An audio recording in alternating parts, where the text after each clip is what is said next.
And now, podcasting from the sun-scorched desert Southwest, weighing in at a combined total of 340 pounds, Brad Winchester, Tyler McDowell-Blanken, are Gimmick Infringement.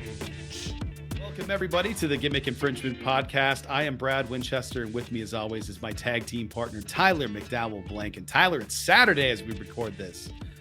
The NBA playoffs are in full swing. The Phoenix Suns have moved on. Lots of good in the world. How are you doing today? Let's go. Yes, they did. I am so excited. Part of me thinks if LA, the Clippers that is, had a healthy squad, I would not be this joyful. I think for sure they would have won, but they didn't. Hopefully Kawhi Leonard and Paul George get healthy. But right now it's all about the Suns, man. I'm so excited. Like you said, we're recording on a Saturday, much earlier than last week. I am so grateful to see you, especially while the sun is still out. This is nice. We were able to make it work. It's nice not recording tomorrow today.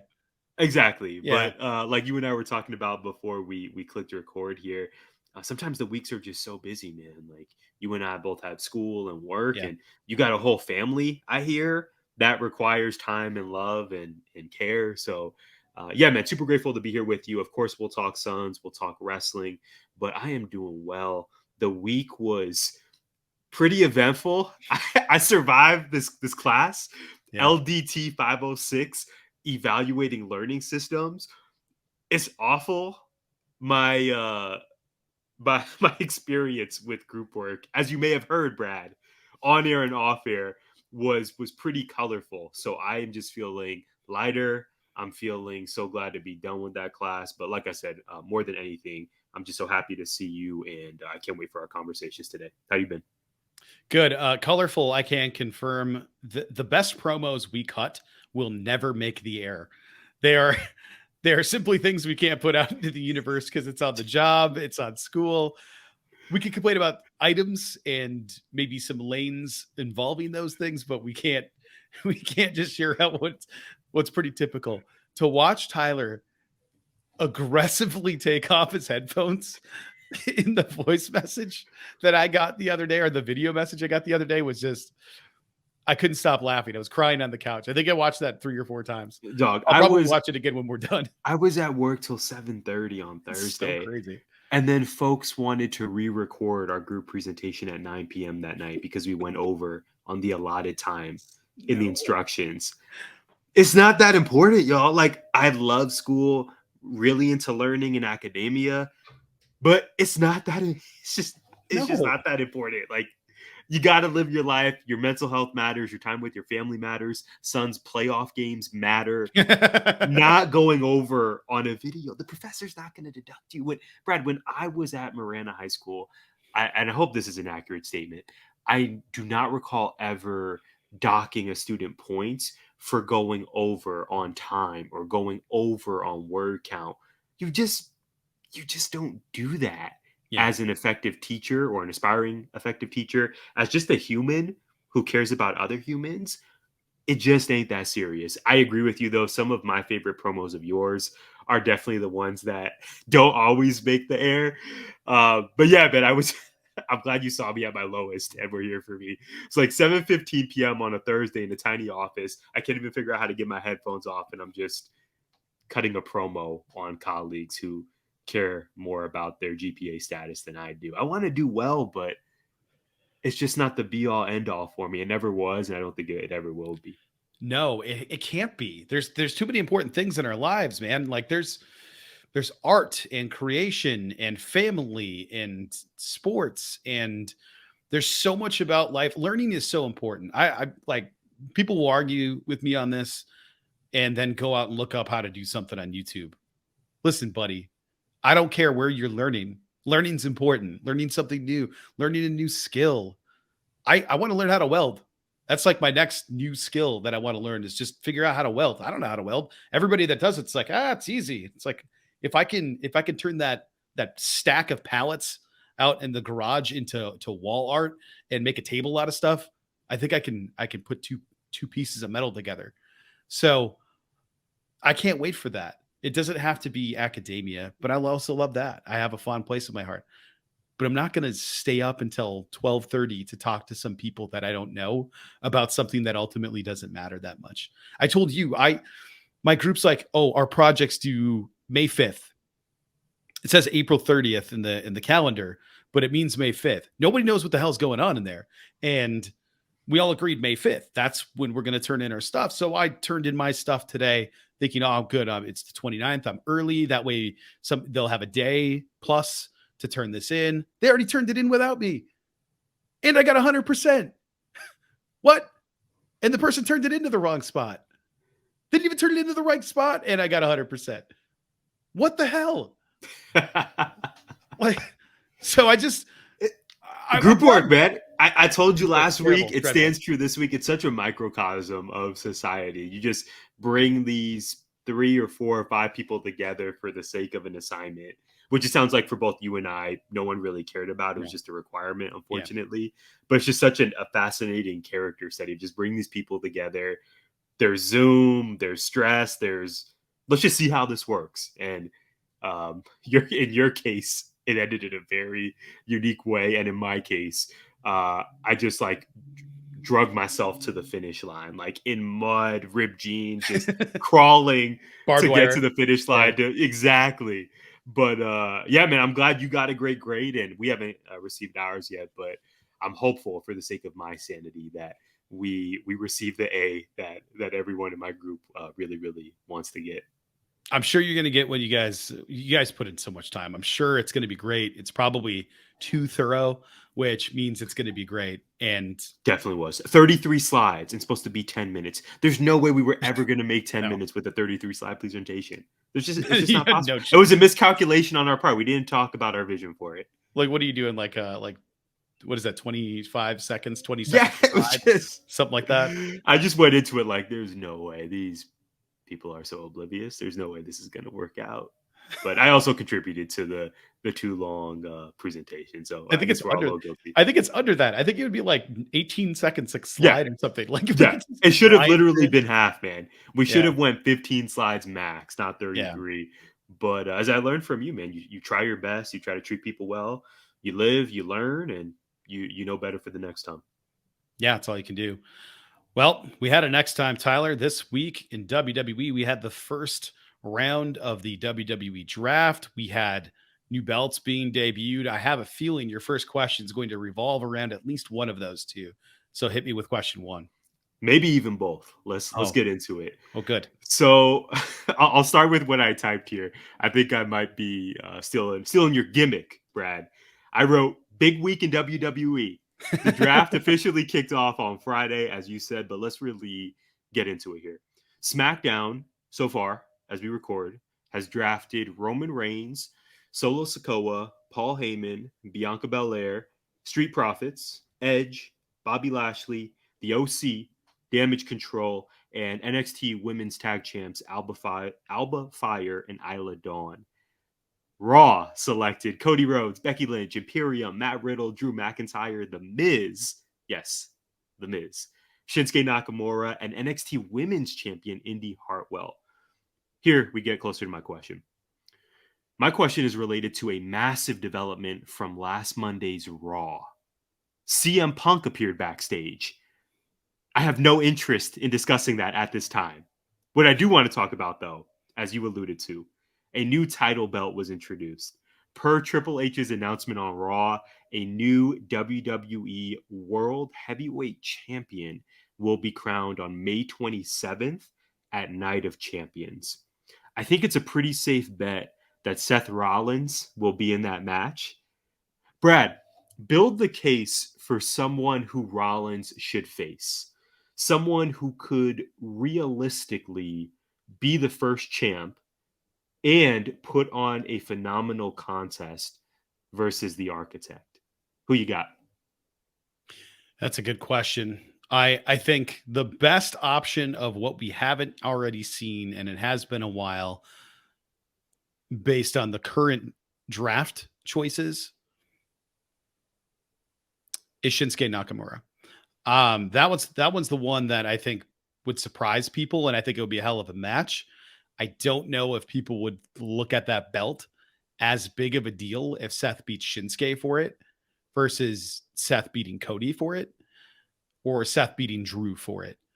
I think Seth versus Drew would make the most sense outside of Shinsuke. I just want to see Shinsuke in the title scene, but I don't know if Drew's re-signing, and we don't know what his health status is, and because he's just been kind of gone. The Drew stuff I think would be great. He's a former 2-time champion. That's credibility. Seth's won it a few times. Nobody's won this belt, but you have champion versus champion for this brand new championship. That makes the most sense to me. Yeah, you're very persuasive. I wasn't considering Drew, even though I just put on Twitter that he's my favorite wrestler in the industry right now. I don't know why. I gave him his flowers there, and I didn't even think about it. And then abandoned ship, yeah. Because Cody's obviously the probably first name we think of, even though I don't think that's going to be the match. I don't know that they want him taking such a big L again. Well, hold that thought. Oh, okay. There's Shinsuke Nakamura, as you said. Do we know if LA Knight has been drafted yet? I know there've been some tweets earlier about free agents who can. They drafted today, though, didn't they? Do it online? They did or on something. Social media? Yeah. So this may interfere with my fantasy booking of LA Knight winning the Money in the Bank briefcase this summer. But I think an LA Knight in that spot, for sure, losing to Seth, but giving him that moment in that platform might be worth looking into. But Drew, I mean, that would obviously be money. I'm gonna go with LA Knight for this one, mostly for selfish reasons, but I think that could be a really fun program. Hit Row and Lacey Evans are on SmackDown. The Viking Raiders, Natalya, Zoe Stark, Maximum Male Models, JD McDonough, Dexter Loomis, Chelsea Green and Sonya Deville, Candice LeRae, Apollo Crews, Indy Hartwell, and then you already went through the rest are all on Raw. So I don't see anything on here about LA Knight yet. My guess is that they know his popularity and they'll want to do that on screen. And he finally picked up a win on SmackDown. He feels like a SmackDown guy, like 100%. A Fox guy, and exactly not Fox like Sean Hannity or whoever's hosting their shows now. Not that, but like Friday Night Fox tuning. Yes. I could see him cutting a promo on Terry Bradshaw on Sundays in a few months, right? Yes. Is that just 100%. Me or you see the vibe? Totally. You feel the vibe. Like you can't be the LA guy, the Hollywood guy, right? The A-lister that's actually better than the A-lister. All of those things. Although I take that back. Miz had a great match. I don't know why he was in it.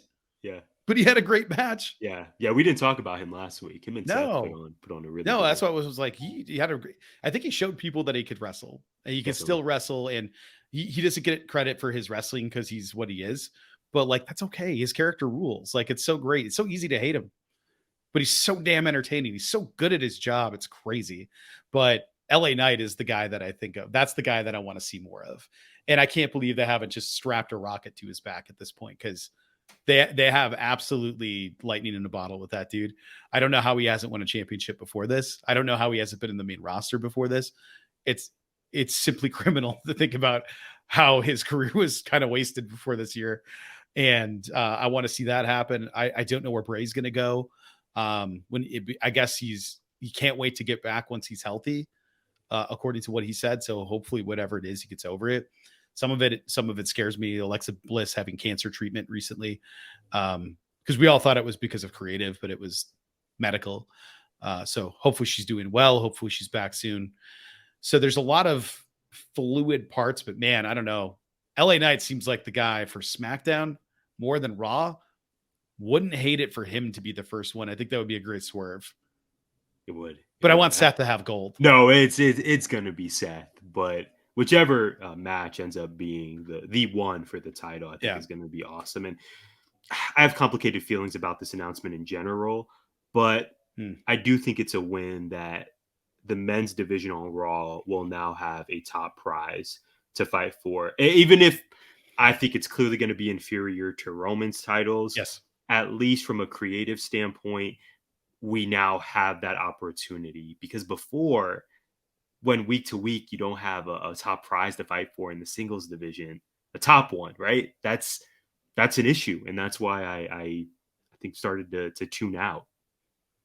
They could have split the titles. They could have done it. Absolutely. And then just been like, all right, this one now Absolutely. looks like this new belt that we have. Right. It's not that hard to do What this. the Drew match when Austin Theory came out, right, and cashed in? Yeah. Or I forget if I think he was going to, but then he got stopped. That was the perfect time. Like Theory cashes in, Drew hits it with the Claymore, and then I don't know. I think there just could have been a way to make that happen where Yeah. Roman doesn't have to lose, but you get the titles off him, or at least one. If there was a way to make it where it was at least one, that's hearsay, right? That's going back in time and changing history. We've been over this time and time again. Yeah. Do you think how do you feel about that though? The overall, this is going to be a belt on Raw this summer. Are you good with that? You're all in? I'm not all in. No, they're going to have to really convince me that I need to care about this thing.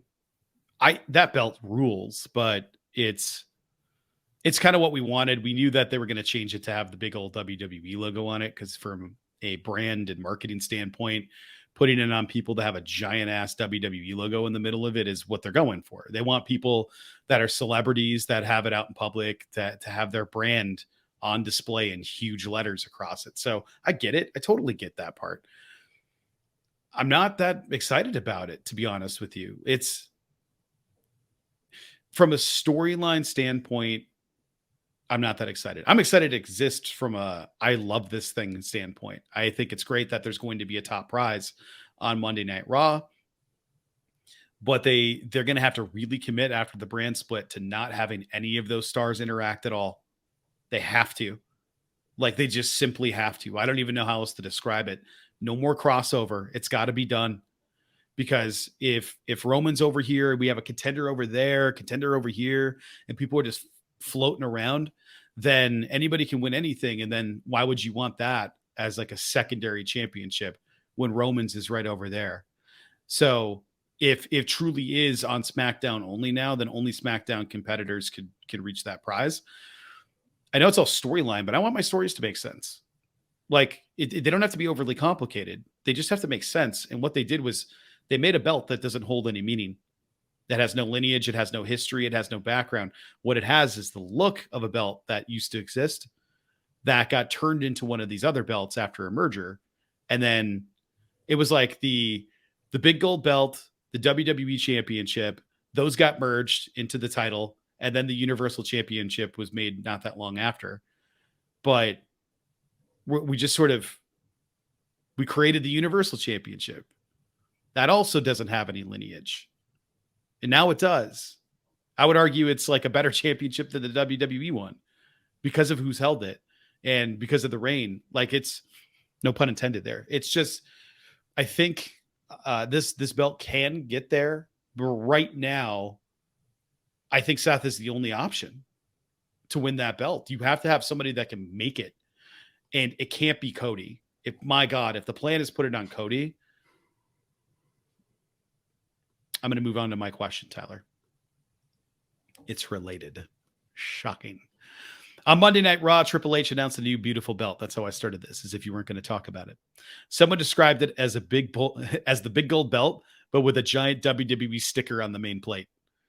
I saw that and I laughed. However, they didn't split the other titles, which means this title is brand new with no lineage and no real importance, even though we know it's all scripted. That's what it is. What is the best scenario? So this is what is the best scenario for Cody Rhodes now that he has been drafted to Raw and Roman to SmackDown? And here are my options for you. Remember, this is best. I get options too. Okay. Oh, yeah. The best scenario. And if you want to add one at the end, that's fine, but I'm going to give you these three. I'm down. Does Cody win the meaningless title and become first ever? Does he lose the match to Seth Rollins in a rubber match and then win Money in the Bank where he beats Roman? Or does he lose both of them and then eventually win the new big gold belt? Wow. I do feel like Cody and Seth are going to be involved in that match in some fashion. Right.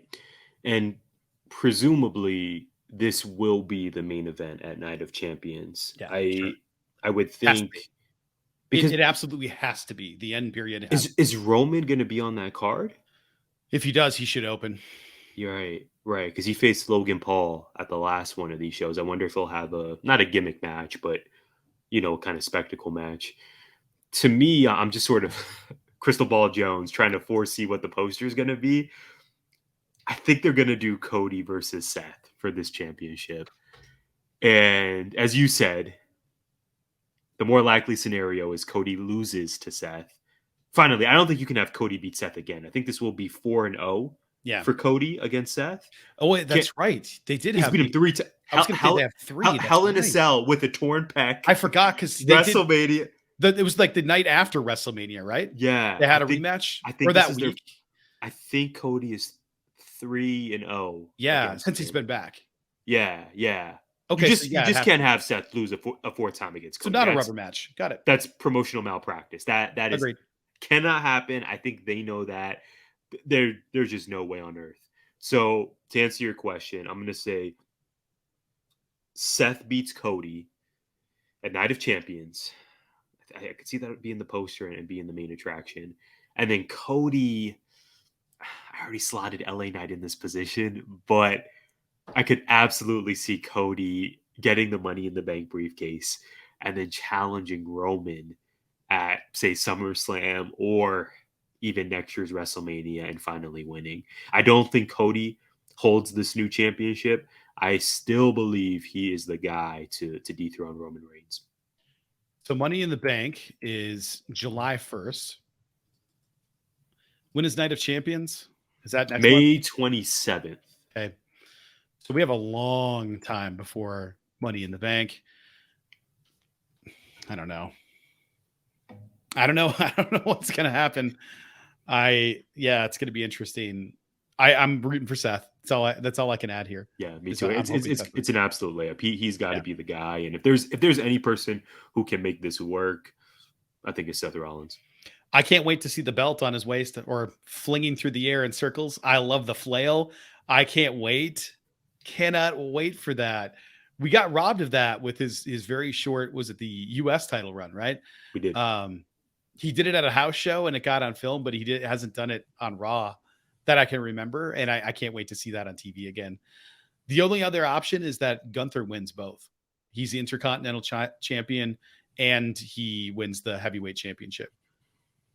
But because the only way that he doesn't is to take his first loss. I don't see that happening. When I know we won't make this a separate thing, but I also want to, I don't know, sprinkle some diversity in here too. I want maybe like a Montez Ford to finally elevate, but the Street Profits were drafted together and they're an amazing tag team. But now I'm thinking like, okay, with Big E still out, Bobby Lashley, still a great performer, but I don't know if he's going to get that title slot again. Like, who is that next black or brown superstar that can really ascend and be in this conversation? I don't know that they see Santos Escobar quite there yet. He's doing great work with LWO. But I'm just thinking like, okay, man, we got Gunther, we got Seth, we got Cody. We're talking LA Knight every week. Like, who is that next brother to be here? I thought it was Montez, but I don't know. Maybe it's just Bobby Lashley in perpetuity. It could be. I think Tez might be a good candidate to take the belt off Gunther. Like that's they're for sure going to give him a mid-card. Give him an IC or US title. I don't think they're going to fire him straight up to the top to that big gold belt. I don't think so. I hope he's in the picture. I think he'll be in some of those matches. But yeah, for sure. That I'd be here for because where's New Day? Are they SmackDown? I think they're SmackDown. I don't even know if they got drafted. I don't think they got drafted. I see them as SmackDown guys though. Me too.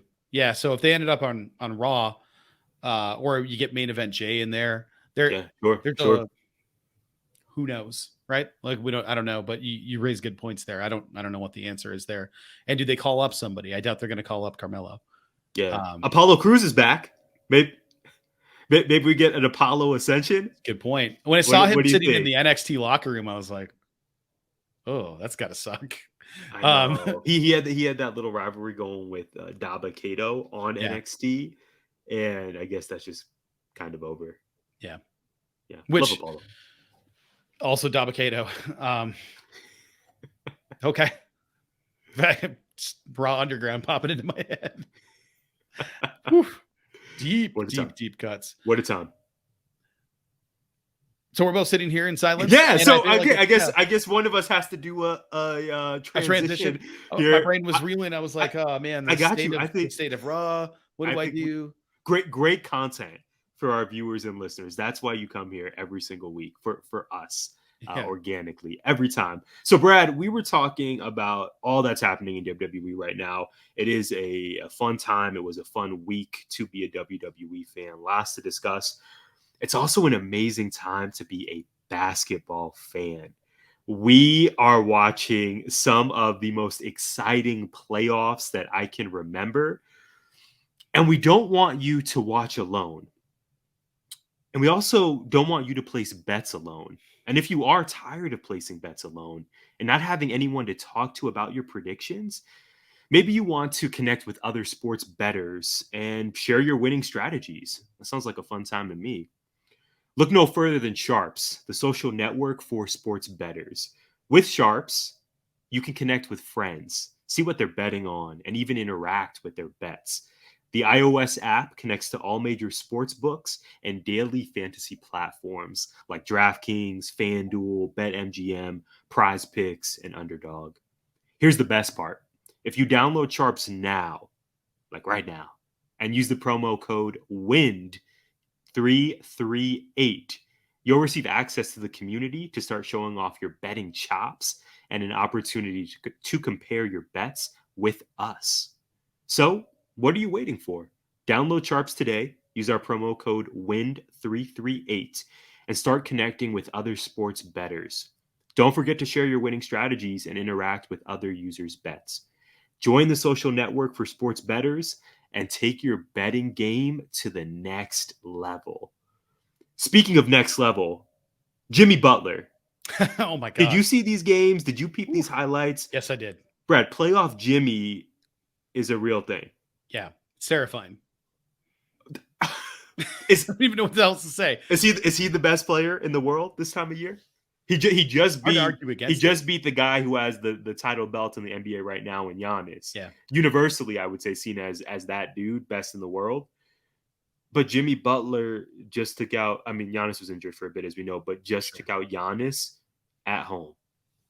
I kind of feel like it was a statement too. It wasn't just like they kind of killed him. Like that last game was a beating. It was a beating, Tyler. We did not pick Miami over Milwaukee. Miami just dragged him for the whole series, and it cost me some money. It was serious though. It was a serious beatdown. It was a 5 serious games. It's not 7. 5 games. The 8 seed. The 8 seed who lost to Atlanta in the play-in. Conspiracy tie. Conspiracy hat here. Is it possible? This is probably blasphemous for me to even say, but it's good content. Is it possible Miami wasn't mad about losing that game to Atlanta because they knew they would have this Milwaukee matchup? You called it before we started recording our pre-show meeting, Brad. You said Miami has a history of playing Milwaukee pretty well. Yeah. Is it possible that this is actually what they wanted? It might have been, man. Like when Milwaukee won the championship, they had to get through Miami, and they did. Miami was a little bit banged up. Correct me if I'm wrong. That's when the Tyler Hero mean mug came out? I can't remember if that was the first series or if it was that one. No, I think it may be in the first because Miami beat Milwaukee in the bubble. Yes. And then Miami got to the finals, which is easy to forget about. Seems like forever ago. Yeah. But then following Miami, year, LA. Yeah. Thank you. Yeah, great shout. But then the following year, Milwaukee finally exercised those demons and got over the hump on Miami, which, like you said, I think they did once again. But yeah, I think the Tyler Hero mug was going back a few years. That was definitely a 2020 thing because then Jack Harlow released Tyler Hero and I had to see it on everyone's Instagram. That's right. Yeah, that's right. I had to see it on everyone's Instagram page. Yeah. It was a 2020 thing. Okay, yeah, that makes a lot of sense because Jimmy did that. And then Tyler started doing it. And I was like, oh, yeah, don't do that. Don't do that. Wait a couple years. Tyler Hero. Yeah. Wild. But they've been playing them really well. And I thought, oh, this Miami pick, I don't know, Miami, Milwaukee, it's really hard to pick against the Bucks. Miami isn't what they were in the bubble year, but my God, they might be better than they were when they were in the bubble. Now I don't know what to do with the next series. Yeah, I have no idea. man. Miami versus New York. New York, Yeah. like Shout out to New Milwaukee, York. Shout has out to home New court York. advantage. Shout out that is, we had a quick little flex on Twitter at GIPod19. We actually predicted that series correctly. A lot of folks were going with the Cavs, but not us. No, I thought it was the Knicks year to at least move on past the first round. They beat them down. Yeah, they really did. It was convincing. I feel great. I feel great for New York. Shout out to Mike Steff, friend of the show. I think this year has been a lot of fun so far. Yeah, absolutely. I totally agree. Are you going? Sounds like you're going Miami over New York, though. You compliment them, and now you get the chance to bury them. I don't know. I feel like Miami versus New York is like the same state fighting itself, given all the people that leave New York to live in Florida. Yeah. I think they got history too, the franchises. Yeah. Going back to the 90s. Yes. Yeah. Early 2000s, right? Great call. Yeah. I don't know, man. I haven't put enough thought into this one. I don't know who I'm picking. Give me a pick. What do you got? I know you're going to go Knicks. You know I'm going Knicks. Yeah. You already know. Unquestionably. If Jimmy Buckets shows up, I'm going Miami. Like my gut tells me Miami. My heart tells me New York. I really want to see New York go on to another round. I think the city will lose its mind. Absolutely. Collectively. They haven't been here in a long, long time. They're the New York team that's actually moving on. I know. The super team that imploded. Right. You raise a really good, astute point here in that Jimmy Butler, I would argue, is the best player in this series. Yeah. So I'm always hesitant. I tend to lean toward who has the best player on the court at any given time. And that when Jimmy's on the floor, that's going to be Miami. But I'm rolling with New York. I got to get your thoughts quickly on a few things. Let me just kind of just rattle them off here. The Lakers beat the Grizzlies. Yes. So we did correctly predict that. As we're recording, we have not yet seen Warriors versus Kings, but that is going 7 games. I think you and I predicted Warriors in 7. We shall see. And then finally, I do want to ask who you're taking. Hopefully you give me the right answer. In Suns versus Nuggets. I think this series is also like the West, Lakers versus either Warriors or Kings, Suns versus Nuggets. I expect to be box office. Yeah. I'm going with the homer pick because of course, but I also wouldn't be too mad if you're going with Jokic and the guys from the Mile High City. What do you think about the second round matchup? It's tough because he's clearly the best player on the floor. It's hard to pick against that. It's really hard to pick against that. Devin Booker's been pretty amazing.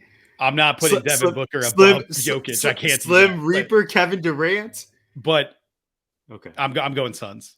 I'm going Suns. I'm going with answer. Veteran experience and leadership.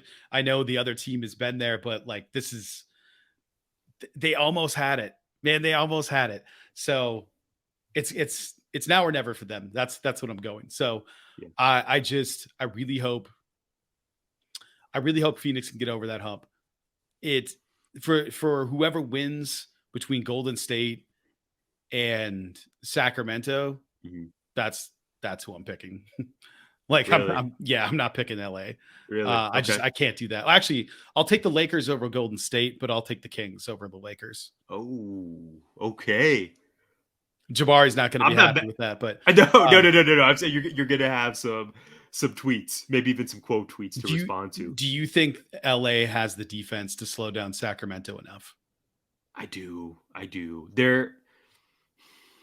I'm just worried about injuries like I am for the Suns. I think if LA has any sort of slight injury, that could really derail them. But I think so. They've looked, granted, I think they really, really rattled Memphis, and you could see that.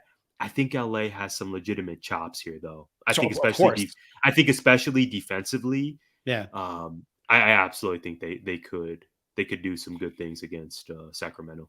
If they have to get into a back and forth scoring match, I don't know that they can.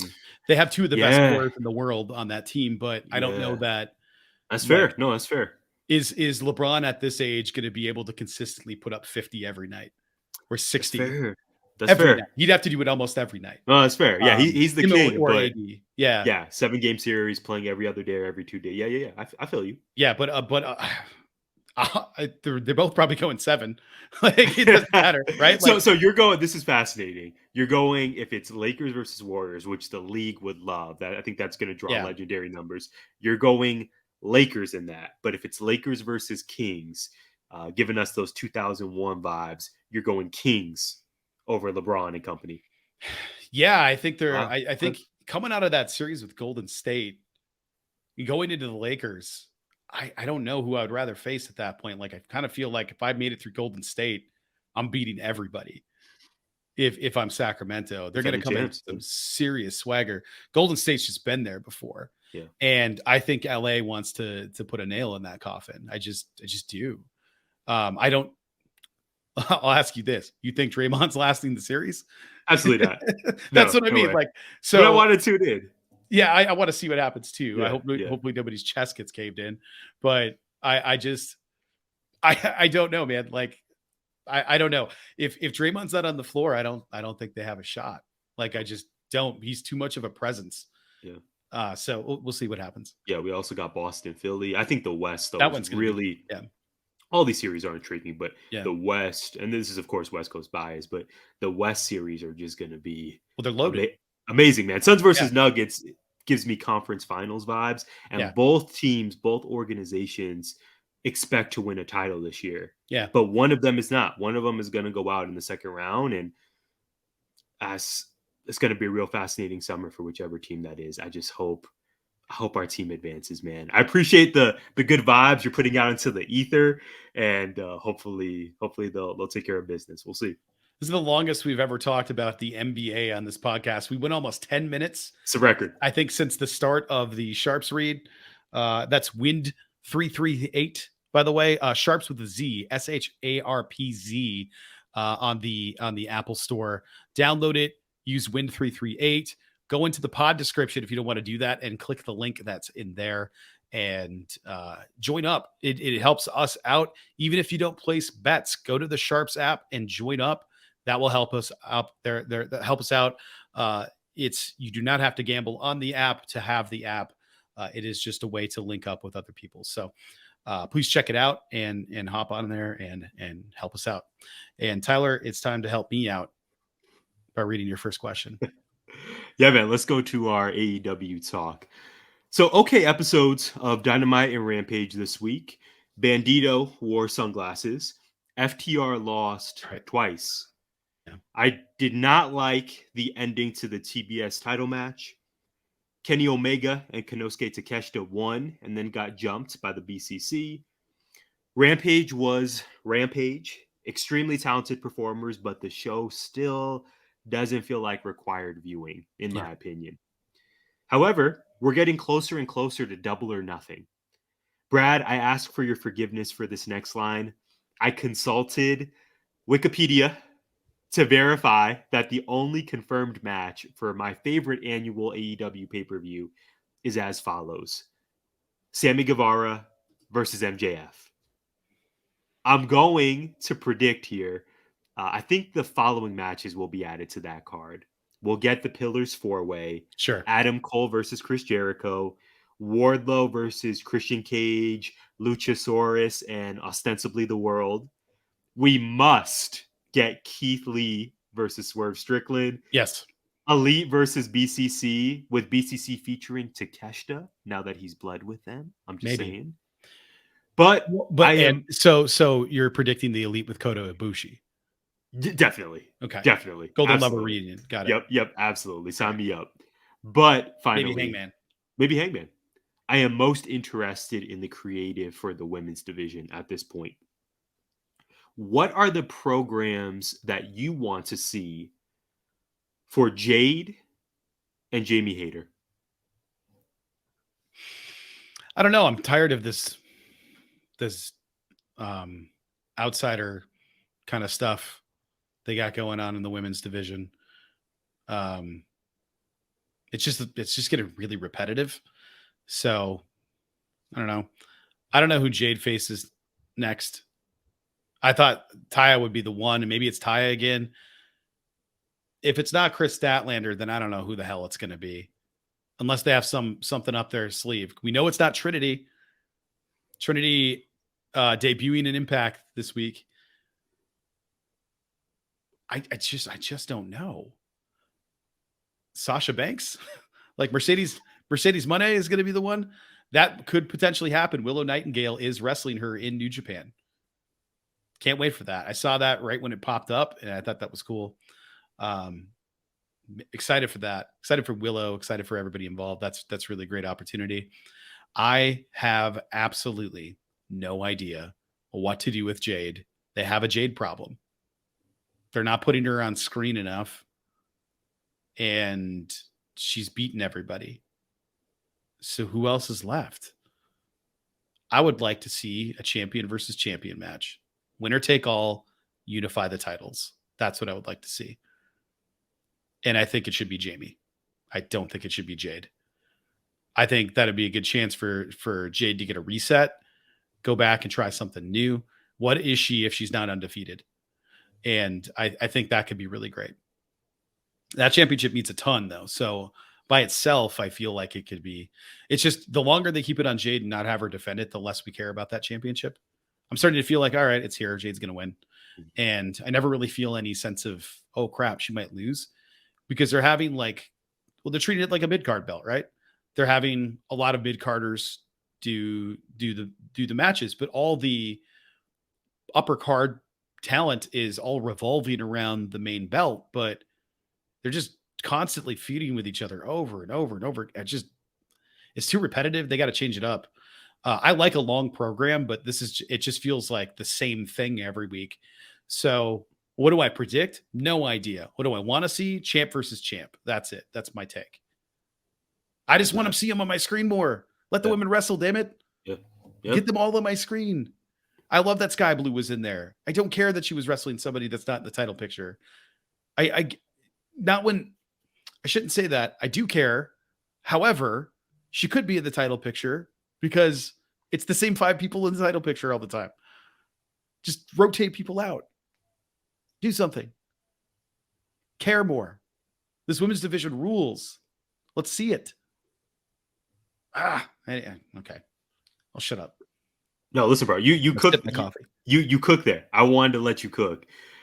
Jade versus Jamie being a potential answer or solution here. You definitely sold me a ticket. It has to be Chris Statlander. I'm just thinking like 3-month intervals when we have this conversation. I know. Over the last year, we still come to the same conclusion. It has to be Chris Statlander. But for Jamie Hayter, in terms of what Double or Nothing looks like, I think it is imperative that she walk into All In at Wembley still as champion. 100%. Maybe that's where you do the unification. I don't know. Yeah. That'd be a great spot, a huge spot. I think the match at Double or Nothing is not going to be Jamie defending the championship. To me, this is clearly going to a tag match or a trios women's match of some sort. And maybe there will be some sort of hardcore lights out stipulations there where it's DMD, Jamie Hayter, and the third partner versus the Outcast. I think that's where they're going rather than Jamie having a one-on-one match. So as long as Jamie's on the card, I'm good, but I am kind of a traditionalist in the sense that I want those belts, I want those championships defended on every pay-per-view. But like you said, Jamie Hayter is absolutely crushing it. We still stan her, and I just need her to be featured prominently. But I also want to be out of this Jade problem or Jade conundrum. Like she was my first draft pick in our fantasy draft. That's right. Yeah, that's right. She was my first pick for a reason. I want the character to evolve, and at this point, it just continues to be stale, which frustrates me and makes me a little sad. So I like where you're going with it. I think there's no question Jamie will be on Double or Nothing, but I am just a little concerned that maybe this is going to be the second pay-per-view in a row where we don't have Jade on that pay-per-view card because there's just not an intriguing story to tell. Yeah, I don't know what they have a problem. They have a problem, and it's just a booking problem. It's not a talent problem. They got talent coming out of the woodwork. Maybe it's I think one of the other matches that needs to be on there is Julia Hart and Anna Jay. I think that'll in some form or fashion will probably take place, or maybe they recruit another member to the House of Black and it's those two against TJ. That could be good. We'll see. I don't know, but as far as Jade and Jamie go, I'm lost. I just love them and want to see them wrestle all the time. We agree. I like watching the pump kick more than any other move in wrestling. And she has a Canadian destroyer in her bag now too. What? Yes. Jade. Okay, I didn't see that coming. Do you remember our conversation when Jade debuted? It was a whole lot of who the hell is this? Okay, that was sure. Basically it. We're like, this random person is on the mic and just teaming with Shaq, and I don't understand. Shaq. Yeah. She had that awkward introduction, right? Where she's like with Shaq, and it was just really quick. And we're like, Shaq? What's this stranger just said Shaq? It was really weird, and it was like, she's jacked. I don't know who this person is or why I should care. And then Shaq and Cody went through a table that exploded into 8 trillion parts. That's the most blown up a table has ever looked. Ever. That table was powder at the end of it. It looked like one of the Japanese tables just exploding. Yeah. I still can't get over that, but it feels like a lifetime ago. Yes, and now look where she is. She's freaking awesome. Mm-hmm. Yeah, it's Jade Cargill. You don't have to ask who that is. Yes. Yeah. Presence. God, I love that pump kick though. It just looks like it. It looks like it hurts so damn bad. I know. I don't want to take that. I'm telling you, man. GI is the official Jade Cargill appreciation podcast. This is not my question, but I'm asking you this: would you rather take 10 Jamie Hayter forearm shots to the face, or 1 Jade Cargill pump kick to the chest unprotected? Wow. I'm gonna go with the Jade one.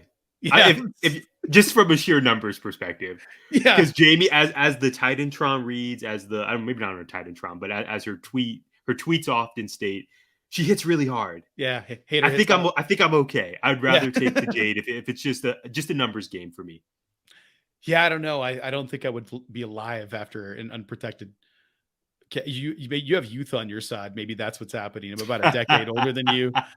I feel like it would just be like speculation. I would take the pump kick if I collapsed and my heart stopped, because I guarantee you that it would start back up. I'm just afraid it would stop it if I had to take the unprotected kick. Yeah. This is a tough choice for sure. I don't begrudge you.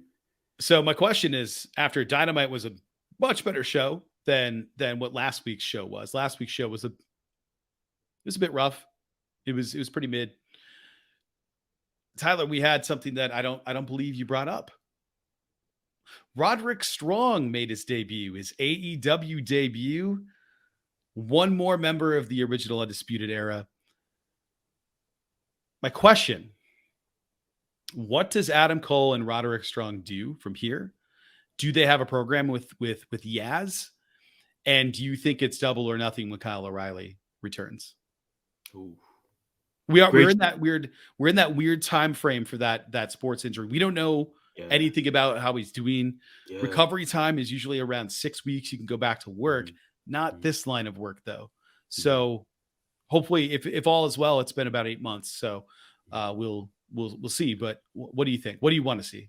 My original vision for Adam Cole was him potentially challenging MJF. Yeah. As soon as All Out, that being the title match. But you bring up a really, really great point here. Roderick Strong. I wish I could say I planned it that way, that I was just lobbing this up for you, but I totally omitted it somehow. Yeah, great debut. Glad to see him back in the ring. Where do I see this going from here? Man, I got a thought. Go ahead. I would love a trios match of some sort this summer, but I think the more likely option is Cole beats Jericho straight up one-on-one at Double or Nothing. And then if we get Kyle O'Reilly back, if he's good to go, I could see them having a summer program with House of Black. Yes. For the trios titles. The trios division clearly needs a challenger to the champs, and that's where I'd like to see it go. How about you? Yeah, I think that would be great leading into Forbidden Door. Oh, right? Yes. Oh, yes. Yeah. So, my goodness. Hose me down, as we used to say. because we're assuming CM Punk's going to come back here in sure. June. For sure. Around that time, if FTR doesn't have gold anymore, which I would assume they probably will, but let's assume they drop it. If FTR doesn't have gold, we got FTR, we have CM FTR as a possible trios. We have the Undisputed Elite or the Undisputed Era 2.0, whatever they're going to call themselves. We have the Elite. We have Death Triangle, although I don't know what Pac's status is. I don't know what's going on there, if it's an immigration issue or if he's just taking time off. And then there's just a bunch of randos out in the mix. Who would be the other trios that aren't injured? Because like I liked Top Flight with AR Fox, but Dante Martin's hurt. His ankle exploded. Mm-hmm. I don't really know who else is out there. And the other question, I know this isn't the question. My thought was exactly House of Black, what you said. I don't have anything to add there, but CM Punk is going to start Collision. That's the rumor right now. And I think it was Fightful reported this, that their idea is also to have another big top star on that show that is either going to debut or is going to re-debut or return. Who do you think that is? Because the only person I can think of right now is Miro, but is Miro a big enough name? Or do you think it'll be somebody else? Yeah, no, I really like your Miro shout. On the men's side, I think of Miro, Andrade. You know, who's that would be a good one, yeah. Right? Like who's been MIA, and to your point, who could have that really big reach? Probably not on the reach or level of CM Punk, because very few people are there, but Miro's a great pick. I would add Andrade. Even women's division wise, again, Chris Statlander was really, we forget just how over she was getting. She should have won, man. I'm glad she didn't, because she got hurt, but but her stardom was just rising at astronomical level. So give me Miro, Andrade, or Chris for that second superstar. Did people booed when she lost, right? To Ruby? Yeah, to Ruby. Yes, it was a huge baby face, and people booed, they did. That was rough. Yeah, I felt really bad for Ruby in that moment, because it was like very clearly her time, but which now led to her heel turn, which good that they used it for storyline purposes. Yes, I'm so happy they did that, but that gives a reason for Chris to come back as an original to help out, and then maybe challenge Jade at some point. 100%. But maybe that's the way they're going to do this. Is there's the beatdown. Maybe somebody else turns. Maybe I don't know who else is on that roster in the women's division that might join the whatever. I can't think of what they're called. What are they calling themselves again? Who's that? The women's heel division. Oh, the Outcasts. The Outcasts. I'm like the Outsiders. They're very clearly doing the NWO gimmick here. Yes, green spray paint. Yes, the Outcasts, the Outsiders. I'm trying to think of inspiration drawn there. Yeah, I'm trying to think of like who else is on the roster right now that could potentially jump ship over there. I mean, Ty Conte is probably the only one. Mm-hmm. She was in NXT.